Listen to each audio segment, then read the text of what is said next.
We are only one act of madness away from a social cataclysm, unlike anything our country has ever known. EMP is one of a small number of threats that could hold at risk the continued existence of U.S. civil society.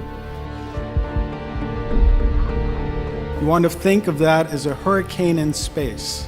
Just one violent active region on the sun can cause essentially continent-wide, perhaps even planetary scale impacts to our critical infrastructure. As Dr. Lubchenco said earlier, it's not a question of if, but it's a question of when. The likelihood of a severe geomagnetic event capable of crippling our electric grid is 100%.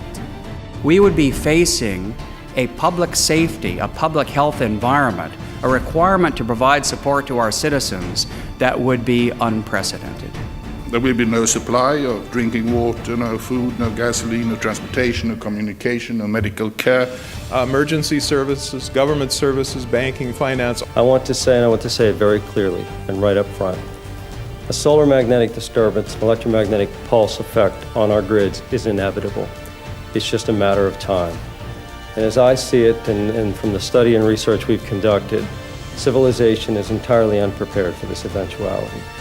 Governments and corporations are used to dealing with crises by experiencing them and gradually learning how to respond. EMP and severe space weather are in a different category. We're talking about a black swan event which is not effectively survivable. What we've got to do is to bring to the attention of the world what is potentially the greatest catastrophe to have hit the world for centuries. We're finally starting to get beyond that, where we're no longer admiring the problem. People, leaders, are starting to move forward and take action to fix it. For this kind of a problem, you have to invest in resilience. You have to take preemptive action. And you cannot retroactively invest in resilience once you see how bad the problem is. We've made a good start. We have an adequate understanding of the problem now to go forward, and initial steps are being taken by government, by industry. We know what has to be done. The question now is, how much time do we have? Will we get what we have to do done in time?